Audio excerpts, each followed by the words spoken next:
Hello students, welcome to physics by Santu sir. এটা হচ্ছে semester 3 class 12 এর practice class, MCQ practice class যে সিরিজটা আমাদের শুরু হয়েছিল তার এটা সেকেন্ড ক্লাস। ওকে, আমি এটার লাইভ ভিডিও নিতে চেয়েছিলাম, কিন্তু মানে লাইভ ক্লাস করাচ্ছিলাম, তো একটু প্রবলেম হওয়ার জন্য লাইভ ক্লাস অফ করতে হয়, মানে লাইটটা ফ্লিক করছে। যাই হোক, তো টেকনিক্যাল প্রবলেমের জন্য এটা হচ্ছে। তো এই কারণে আমি ভাবলাম ঠিক আছে, তো রেকর্ডেরই দিই। ম্যাক্সিমাম ক্লাস সবই রেকর্ডের ক্লাসই আসে। তো চলো শুরু করা যাক আজকের ক্লাস। একজন কমেন্ট করেছিলে যে স্যার পরপর আমাদের এরকম প্র্যাকটিস ক্লাস দিন, তাহলে আমাদেরও সুবিধা হয়, পরপর প্র্যাকটিস করতে পারি। তো প্র্যাকটিস ক্লাস আসবে এবার থেকে, কোনো চাপ নেই। প্রত্যেক দিন প্র্যাকটিস ক্লাস দেওয়ার চেষ্টা করব। হ্যাঁ, রেগুলার প্র্যাকটিস করতে থাকো। আগে ভিডিওটা স্টপ পজ করবে, নিজে সলভ করার চেষ্টা করবে, নিজে না পারলে তখন সলিউশনটা দেখে নাও। ওকে, তো এইভাবেই পড়বে। দেখো, চলো দেখি যে আজকে কি কি কোশ্চেন তোমাদের জন্য নিয়ে এসেছি। আজকে প্রথম কোশ্চেন কি আছে দেখো, সবই আজকে ডায়াগ্রাম বেসড কোশ্চেন আছে। হ্যাঁ, ম্যাক্সিমাম কোশ্চেনই আজকে আছে ডায়াগ্রাম বেসড। দেখো, এখান থেকে শুরু হচ্ছে তোমাদের কোশ্চেন। 1 নাম্বার কোশ্চেন কি বলছে, প্রদত্ত চিত্রটিতে এ এবং বি বিন্দুর মধ্যে তুল্য রোধ কত হবে। দেখো, দেখতেই পাচ্ছ একদম ইজি কোশ্চেন, এটা ক্লাস 10 লেভেলের কোশ্চেন। হ্যাঁ, 6, 3 আর 3 কিসে আছে? সমান্তরাল সমবায়ে। তো 6, 3 আর 3 সমান্তরাল সমবায়ে তুল্য রোধ আগে বের করে নাও। তাহলে কত হবে দেখো, তাহলে 1/r equal to 1/6 plus 1/3 plus 1/3। তাহলে এলসিএম কত? 6, 6 একে 6, 3 দুয়ে 6, 3 দুয়ে 6, 2 2 4 একে 5, তাহলে 5/6। এটা হচ্ছে 1/r। তাহলে আর কত? এটা উল্টে যাবে, তাহলে আর হয়ে যাবে 6/5। তাহলে এখান থেকে আর হয়ে যাবে 6/5। তাহলে এই তিনজনার তুল্য রোধ হলো 6/5। এবার এই 6/5 সঙ্গে 2 যোগ করতে হবে। তাহলে 6/5 প্লাস 2, ঠিক আছে? 5 দিয়ে 10 আর 6 16, তাহলে উত্তর কত হয়ে যাবে? 16/5। দেখো ক্লিয়ার? তাহলে এই তিনজনা সমান্তরালে, তার সঙ্গে এ হচ্ছে শ্রেণীতে। ব্যাস, কোশ্চেন ডান। দেখো ক্লিয়ার হলে আমি নেক্সট কোশ্চেনে যাব। ওকে, সঙ্গে সঙ্গে খাতা পেন নিয়ে কিন্তু সলভ করবে, নইলে কিন্তু বুঝতে পারবে না। হ্যাঁ, ফালতু সেই দেখাই হবে, সিনেমা দেখার মতো দেখো না, এটাই বলার। কারণ তোমাদের ক্লাস 12, এটা ক্লাস 11 কিন্তু নয়, তাই ফাঁকি মারার কিন্তু কোনো জায়গা নাই। দেখো, এ ও বি বিন্দুর মধ্যে তুল্য রোধ কত? এ ও বি বিন্দুর মধ্যে তুল্য রোধ কত, বলো কি হবে? তো দেখো, আগে নিজে চেষ্টা করো কি হবে। একদম ইজি ভাই, এটা ক্লাস 10 লেভেলের কোশ্চেন, আমি জানি তোমরা ট্যালেন্টেড। 4 আর 4 কত? 8, ঠিক আছে? 4 আর 4 হচ্ছে 8, মাঝে 2, এখানে 2, তাহলে 8 2 2 সমান্তরালে আছে। দেখো একটা কথা বলি, 2 আর 2 যদি সমান্তরালে থাকে তাহলে অর্ধেক হয়ে যায়, মানে 1 হয়ে যাবে। যদি আর এবং আর সমান্তরালে থাকে তাহলে হয়ে যায় r/2। তাহলে 2 এবং 2 সমান্তরালে আছে, তাহলে 1 হয়ে যাবে। তাহলে 1 এর সঙ্গে 8, 4 আর 4 তো 8, 1 এর সঙ্গে 8 আবার সমান্তরালে, তাহলে কত হবে? 8 গণিত 1/8 প্লাস 1। যদি দুটো থাকে তাহলে আমরা এরকম করে বের করব। তাহলে 8 একে 8, তাহলে উত্তর হয়ে যাবে 8/9। 8/9 কোথায় স্যার? এই তো 8/9। দেখো, আশা করছি ক্লিয়ার বন্ধু। এরকম করে অঙ্ক বা নিউমেরিক্যালস সলভ করবে, তবে কিন্তু রেজাল্ট হবে তোমাদের। কিন্তু ম্যাক্সিমামই সব নিউমেরিক্যাল বেসড কোশ্চেন, বুঝলে? থিওরিটিক্যাল কোশ্চেন কিন্তু কমই। নেক্সট কোশ্চেন, কোশ্চেন নাম্বার 3 কি বলছে দেখো, একটি পরিবাহী তারের বৃত্তাকার লুপ তৈরি করা হলো যার রোধ 54 ওহম। বেশ, তাহলে এই যে তারটা দেখছো, গোটা তারের রোধ হচ্ছে 54 ওহম। বেশ ভালো কথা, 54 ওহম। বেশ, আমি আর ধরে নিলাম। এবার বলছে প্রদত্ত এ এবং বি বিন্দুর মধ্যে তুল্য রোধ কি হবে। তাহলে প্রদত্ত এ এবং বি বিন্দুর মধ্যে তুল্য রোধ মানে হচ্ছে, দেখো এইটা একটা অংশ আর এইটা একটা অংশ। তুমি একটা জিনিস দেখো, এখানে যে ছবিটা দেওয়া আছে মাঝের অ্যাঙ্গেলটা 60 ডিগ্রি। এটা এ আর বি বিন্দু দিয়ে দিয়েছে, মানে এই দিকে কারেন্ট আসবে, এই দিকে একটা কারেন্ট ভাগ হবে, এই দিকে একটা কারেন্ট ভাগ হবে। স্যার কারেন্ট যখনই ভাগ হয়ে যাবে তখনই আমি বুঝে নেবো এটা শ্রেণী সমবায় তো নয় স্যার, এটা সমান্তরাল সমবায়। কারণ সমান্তরালে কারেন্ট ভাগ হয়, ঠিক আছে, আর শ্রেণীতে কারেন্ট সেম থাকে, এটা কিন্তু মাথায় রাখতে হবে। তাহলে গোটাটার যদি 54 ওহম হয় তাহলে 60 ডিগ্রির কত কত হবে বলো? 54/360 ইন্টু 60 কত দিয়ে যাবে? 6 দিয়ে যাবে। 6 9 54। তাহলে আমি ওপরের সার্কিটের রোধ পেয়ে গেলাম 9 ওহম। তাহলে এইটা যদি 9 হয় তাহলে এইটা 54 মাইনাস 9, তার মানে কত হবে? 44 45। তাহলে এই নিচেরটা হচ্ছে 45, কারণ গোটাটা তো 54। তাহলে 9 আর 45 সমান্তরালে আছে, তুল্য রোধ বের করে দাও। 9 আর 45 যদি সমান্তরালে থাকে তাহলে তুল্য রোধ কত হবে? 9 আর 45 সমান্তরালে থাকলে 9 গণিত 45/54, 9 6 54, আচ্ছা একটা জিনিস দেখো স্যার, আমাদের তো ক্যালকুলেটর ইউজ করতে দেবে না, তাহলে কি আমরা পারবো না? অবশ্যই পারবে, কেন পারবে না। 45কে 6 দিয়ে ভাগ করছো, কত দিয়ে যাবে? 6 6 36, 6 7 42, তাই তো? তার মানে 7 দিয়ে তো যাবেই, 6 7 42, তাহলে এইটা ভুল, এইটা ভুল, এই দুটোর মধ্যে একটা অ্যান্সার। ঠিক আছে, 3 6 5 30, ব্যাস 7.5 ওহম অ্যান্সার, ডান। ক্লিয়ার? দেখো সহজ, ক্যালকুলেটর নেই বলে কোনো চিন্তা নেই, ঠিক আছে? ক্যালকুলেটর নেই বলে কোনো চিন্তার কারণ নেই, এমন কোনো ডেটা তোমাদেরকে দেবে না যেটা তুমি ক্যালকুলেটরের জন্য সলভ করতে পারছো না। তাই ওসব নিয়ে চিন্তা করার কোনো কারণ নেই, নিউমেরিক্যাল প্র্যাকটিস করো, অ্যান্সার চলে আসবে। দেখো কোশ্চেন নাম্বার 4 কি বলছে দেখো ভাই, প্রদত্ত বর্তনীতে এ ও বি বিন্দুর মধ্যে তুল্য রোধের মান কি হবে? ফেমাস কোশ্চেনটা, ঠিক আছে, ফেমাস কোশ্চেন, এটা ছায়া প্রকাশনীর বইও আছে, কোশ্চেন ব্যাংকও আছে, আমি কোশ্চেন ব্যাংক থেকে নিয়েছি। ঠিক আছে, আমি যে কোশ্চেনগুলো নিচ্ছি সেগুলো শুধু কোশ্চেন ব্যাংক নয়, বিভিন্ন বইতেও আছে। হ্যাঁ, বিভিন্ন ধরনের বই থেকে আমি কোশ্চেনগুলো নিয়েছি, যেগুলো এক্সাম ওরিয়েন্টেড বলে আমার মনে হয়েছে সেখান থেকে নিয়েছি। ওকে, দেখো এ ও বি বিন্দুর মধ্যে, যখনই বলবে এ ও বি বিন্দুর মধ্যে, আগে তুমি খুঁজবে এ কে, এই দেখো এ আর এই দেখো বি, এদেরকে কিচ্ছু করবে না, এদেরকে রেখে দেবে যেমন আছে। প্রথমেই দেখো এইটা আর এইটা সমান্তরালে, তাহলে কত হবে? 10 গণিত 2.5 by 12.5 R1 R2 by R1 plus R2। প্রথমে আমি এইটা বের করলাম, এটাকে আমি R1 ধরলাম, সমান্তরালে তুল্য রোধের ফর্মুলা। ঠিক আছে, দেখো আড়াই পাঁচে 12.5, 5 2 10, 2 ওহম। তাহলে আমি এই দুটোকে তুলে দিয়ে শুধুমাত্র 2 ওহম লিখতে পারি। ভালো কথা, এই 2 আর 10 কিসে আছে? শ্রেণীতে আছে, তাহলে 2 আর 10 12, বেশ এইটা 12, আবার এইটাও 12। ঠিক আছে, তাহলে 12 আর 12 কিসে থাকলো? সমান্তরালে, মানে হয়ে গেল 6। বেশ, তার মানে আমি এইগুলো সব ভুলে গিয়ে এইখানে 6 লাগিয়ে দিতে পারি। এবার এই 6 আর এই 10 কিসে আছে? শ্রেণীতে আছে, তাহলে 6 আর 10 16। বেশ, তারপরে দেখো তুমি কিন্তু বিন্দুটা নিয়েছো, এই বিন্দুটা আর এই বিন্দুটা, এই দিকে 16 আবার এই দিকেও 16, তাহলে 16 আর 16 যদি সমান্তরালে থাকে তাহলে তুল্য রোধ কত হবে? তুল্য রোধ হয়ে যাবে তার অর্ধেক 8, তার মানে উত্তর হবে 8। ঠিক আছে, অনেকে হয়তো এটা বুঝতে পারলে না, সেই জন্য আমি আবার আরেকবার বোঝাচ্ছি তোমাদেরকে, কোনো চিন্তার কোনো কারণ নাই। দেখো ভালো করে বুঝবে, ঠিক আছে, ভালো করে বুঝবে।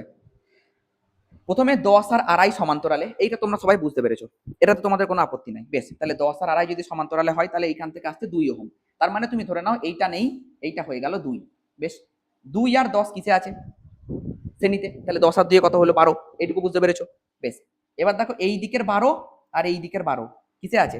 সমান্তরালে, তাহলে 12 আর 12 কত হয়ে গেল? 6, তার মানে আমি ধরে নিলাম এরা কেউ নেই, এইখানে শুধু একটা 6 আছে। এই 6 আর এই 10 কিসে আছে? শ্রেণীতে, তার মানে 10 আর 6 16।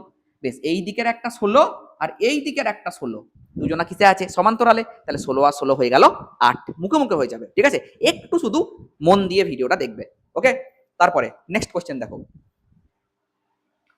নেক্সট কোশ্চেন, প্রদত্ত বর্তনীর প্রত্যেকটি রোধের মান সমান, কোন বিন্দু দুটির মধ্যে রোধ সর্বনিম্ন হবে? এটা তোমরা বাড়িতে করবে, তোমাদের জন্য একটা কাজ দিয়ে যাচ্ছি আমি।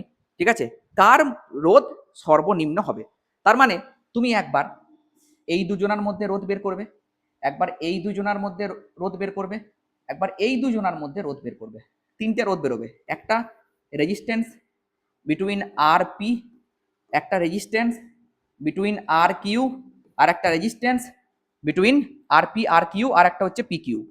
এই তিনটে বের করবে। ঠিক আছে, দিয়ে দেখবে কত আসছে। তুমি এক কাজ করতে পারো, তোমার কাছে দুটো অপশন আছে, তুমি প্রত্যেকটা রোধের মান 1 ধরে নিতে পারো, 1 1 1 1 1 1, এটা আমার মনে হয় সুবিধা হবে। দিয়ে দেখবে কোনটাতে সর্বনিম্ন আসছে। আমি একটা দেখিয়ে দিচ্ছি, বাকি তিনটে তোমরা বাড়িতে চেক করবে। দেখো কি করে করতে হবে, আমি একটা দেখিয়ে দিচ্ছি। দেখো 1 1 1 সমান্তরালে, তার মানে 1 এর 3, ডান। কার কার মধ্যে নিচ্ছি? আর আর পি এর মধ্যে, আর এবং পি এর মধ্যে, তাহলে এই তিনজনা সমান্তরাল। এই দুজনা আবার সমান্তরাল, কত হবে এই দুজনার? এই দুজনা হবে আবার হাফ, দুটো আছে।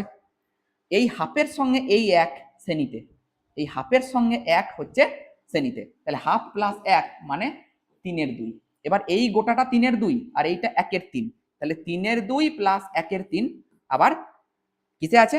এই গোটাটা 1 এর 3, এই গোটাটা 3 এর 2, সমান্তরালে আছে, তাহলে এই ফর্মুলা তো লাগবে না। কি হবে বলো? 1 এর 3 গণিত 3/2 ডিভাইডেড বাই 1/3 প্লাস 3/2। 3 3 কেটে দাও, উপরে হয়ে গেল হাফ, আর নিচে কত হবে বলো? নিচে হবে 2 1 3 3 3 9, 2 1 2 3 3 9, 9 10 11, 11/6, 11/6 মানে এটা হয়ে যাবে 6/11। তাহলে 2 3 6, তাহলে একটা হয়ে গেল 3/11। এবার বাকি দুটো তুমি বের করবে, দেখবে কোনটা কম হচ্ছে সেটা কমেন্ট সেকশনে অ্যান্সার তোমরা জানাবে। ওকে, মনে রাখবে কিন্তু, ভুলবে না। ওকে, ডান। নেক্সট কোশ্চেন দেখো। নেক্সট কোশ্চেন বলছে কোশ্চেন নাম্বার 6। কোশ্চেন নাম্বার 6 কি বলছে? কোশ্চেন নাম্বার 6 বলছে প্রদত্ত বর্তনীতে এ এবং বি এর মধ্যে তুল্য রোধ কি হবে? এটা ফেমাস কোশ্চেন। এই কোশ্চেনটা আমার মনে আছে 2022-এ বা 21-এ, আমি ঠিক এক্স্যাক্টলি মনে পড়তে পারছি না, ক্লাস 10-এ এই কোশ্চেনটা দিয়েছিল। আবার কিন্তু ক্লাস 12-এও এই কোশ্চেনটা এসছে। মানে বুঝতে পারছো তো কোশ্চেনটা কতটা ইম্পর্টেন্ট? ভালো করে দেখে নাও কোশ্চেনটা একবার। এটা 10-এও এসেছিল, 12-এও এসেছিল। এই কোশ্চেনটা এতটাই ইম্পর্টেন্ট। দেখো, যখনই এইটা থাকবে না, এটা একটা তার, একটা শুধু তার বোঝাই যে শর্ট সার্কিট। তার মানে এদের মধ্যে কোনো বিভব প্রভেদ নাই। এইটা এ পয়েন্ট তো এইটাও এ পয়েন্ট, এইটা বি পয়েন্ট তো এইটাও বি পয়েন্ট। এদের মধ্যে কোনো রকম কোনো বিভব পার্থক্য থাকবে না। তার মানে এটা যদি এ হয় তাহলে এইটাও এ, এটা যদি বি হয় তাহলে এইটাও বি। ঠিক আছে? তাহলে এতগুলা পয়েন্ট আমার কাছে দেখতে মনে হলেও আদতে আমার কাছে দুখানা পয়েন্ট আছে, একটা এ আর একটা বি। এইটা এ, এইটা বি। ঠিক আছে? তো এ আর বি এর মধ্যে কটা রোধ? একটা, প্রথমে 3R, আবার এ আর বি এর মধ্যে আবার একটা, আবার এ আর বি এর মধ্যে আবার একটা। ঠিক আছে? তাহলে প্রত্যেকটা রোধের মান 3R 3R 3R। এটা কিসে আছে? শ্রেণীতে না সমান্তরালে? সমান্তরালে আছে। তাহলে যদি তাই হয় তাহলে উত্তর হয়ে যাবে 3R/3 সমান R। ঠিক আছে? উত্তর হয়ে যাবে R। দেখো ক্লিয়ার কিনা? I think that clear. Next question দেখো। নেক্সট কোশ্চেন বলছে এইরকম একটা অঙ্ক দিয়েছে, 6 ওহম রোধ বিশিষ্ট একটি তার দিয়ে বৃত্তাকার লুপ বানানো হয়েছে। প্রদত্ত এ এবং বি বিন্দু দুটির মধ্যে একটা ব্যাটারি যুক্ত করা হলো। বর্তনীর তুল্য রোধ 4/3 ওহম। তাহলে L1 এবং L2 এর অনুপাত কত? আগে কোশ্চেনটা নিজেরা ভালো করে পড়ো কি বলছে, ঠিক আছে? তারপরে কোশ্চেনটা আমি সলভ করাচ্ছি। কোশ্চেন আগে পড়তে হবে। কোশ্চেনটা দুবার যদি ভালো করে মন দিয়ে পড়ে না, একটু যদি পড়াশোনা করে থাকে, সে বুঝতে পেরে যাবে যে কিভাবে কোশ্চেনটা সলভ হচ্ছে। তারপরে তো কোশ্চেন সলভ হবেই। ঠিক আছে? কোশ্চেন দেখা মাত্রই আগে ভালো করে রিড করতে হবে। দুবার তিনবার রিড করলে কোশ্চেনটা হতে বাধ্য। ঠিক আছে? চলো, এবার তুমি বলছো যে স্যার আমি তো কিছু পড়াশোনাই করি নাই, তাহলে সলিউশন হতে বাধ্য কি করে? তাহলে তো অবাধ্য। দেখো, 6 ওহম রোধ বিশিষ্ট তার আছে বন্ধু। বেশ, আমি দেখি আমি পারবো কিনা। প্রদত্ত এ ও বি বিন্দু দুটোর মধ্যে একটা ব্যাটারি যুক্ত করা হলো। তাহলে বর্তনীর তুল্য রোধ যদি 4/3 ওহম হয় তাহলে L1 ও L2 এর অনুপাত কি হবে? আমি ধরে নিলাম ওই লেখাই আছে উপরে L1 নিচে L2, একদম সিম্পল সার্কিট। এখানে একটা রোধ, এখানে একটা রোধ, ঠিক? গোটা তারটার রোধ 6 ওহম। তাহলে আমি লিখবো যে R সমান 6 ওহম। বেশ, কোনো সমস্যা নাই, ভালো কথা। তুল্য রোধ 4/3 ওহম। ওপরটা যদি R1 নিই আর নিচেটা যদি R2 নিই, তাহলে তুমি বলবে যে sir R1 R2 by R1 plus R2 that is equal to 4/3। তাহলে R1 R2 বাই এই গোটা R মানেই তো R1 প্লাস R2, 6, 4/3, 3 2 6। তাহলে R1 R2 ইকুয়াল টু 8। এমন দুটো রোধ যাদেরকে যোগ করলে 6 আসছে। এ আর মানেই তো R1 প্লাস R2 না, এটা তো সেই যোগ করেই তো, যে গোটা তারের রোধ বলে দিয়েছে, তার মানে তো R1 প্লাস R2 হলো। এমন দুটো সংখ্যা যাদেরকে যোগ করলে 6 আর গুণ করলে 8, কি হবে? একটা 4 আর একটা 2। এমন দুটো সংখ্যা হবে, একটা 4 আর একটা 2। দেখো ক্লিয়ার কিনা? হবে একটা 4 একটা 2। তাহলে এদের রোধের অনুপাত কি হবে? স্যার রোধের অনুপাত তো আমি পারবো না। কি করে পারবো? দেখা যাক রোধের অনুপাত পারবো কি পারবো না, সেটা আবার দেখা যাক। দেখো, আমি রোধটা তো পেয়ে গেলাম। বেশ, আমরা জানি আর ভ্যারিজাজ এল, দৈর্ঘ্য বাড়লে রোধ বাড়ে। তাহলে R1/R2 that is equals to L1/L2।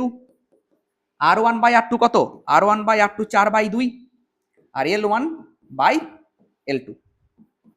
তাহলে 2 2 4। তাহলে L1/L2 that is equals to 2/1।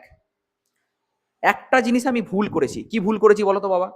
ওপরটা R1 নিয়েছি, নিচেটা R2 নিয়েছি, কিন্তু দেখো ওপরের তারের দৈর্ঘ্যটা কম, তাহলে ওপরের রোধও কম হবে। কিন্তু আমি ওপরের রোধটাকে বেশি বসিয়ে দিয়েছি, ওপরের রোধটাকে আমি বেশি বসিয়ে দিয়েছি। তাহলে আবার চেঞ্জ করবো পুরোটা? চেঞ্জ না করে এটা L2/L1 করে দিই, তাহলেই হয়ে যাবে। এটা করে দিই L2/L1। 1 মিনিট পুরোটাই করি, ফালতু দরকার নাই। কি লিখেছিলাম, R1/R2 ইকুয়াল টু L1/L2। তাহলে R1টা কম, তার কম মানে কত, 2/4, L1/L2। এবার দেখো হয়েছে, তাহলে L1/L2 তার মানে হচ্ছে গিয়ে হাফ। তাহলে এইটা হবে উত্তর। I think clear. খুব ভাইটাল কোয়েশ্চেন, ভালো করে সলভ করবে। খুব ভাইটাল কোয়েশ্চেন, এই ধরনের কোয়েশ্চেন কিন্তু একটু কনসেপচুয়াল। হ্যাঁ, মানে দেখছো তো যে দুটো ধাপে হচ্ছে, এটা কিন্তু একটা ধাপে হচ্ছে না যে ফর্মুলা বেসড, ফর্মুলা পুট করে দিলাম আর অঙ্ক হয়ে গেল। কিছু কিছু কোয়েশ্চেন আছে এগুলা দুটো দুটো ধাপ আছে, তো এই অঙ্কগুলোকে ভালো করে দেখে রাখতে হবে, ঠিক আছে। নেক্সট কোয়েশ্চেন দেখো, নেক্সট কোয়েশ্চেন, চলো দেখা যাক নেক্সট কোয়েশ্চেন কি বলছে। নেক্সট কোয়েশ্চেন বলছে যে প্রদত্ত চিত্র অনুযায়ী এ ও বি প্রান্তের মধ্যে তুল্য রোধ কত। দেখো একটা কথা, একটা জিনিস দেখো, এই তিনটে রোধ একই প্রান্তে আছে, তার মানে আর আর আর, আবার এই তিনটে রোধ একই প্রান্তে আছে আর আর আর, তার মানে হয়ে গেল R/3। বেশ, আবার এই তিনটে রোধ সমান্তরালে আছে, তার মানে এটাও R/3। তাহলে এইখানে R/3, আবার এইখানে R/3, এরা আবার শ্রেণী সমবায়ে যুক্ত আছে, তাহলে R/3 প্লাস R/3, তার মানে 2R/3। ঠিক আছে, তাহলে উত্তর কত হলো, উত্তর হয়ে গেল 2R/3। বলো ক্লিয়ার, 2R/3 হবে। বেশ, নেক্সট কোয়েশ্চেন দেখো, নেক্সট কোয়েশ্চেন কি বলছে দেখো।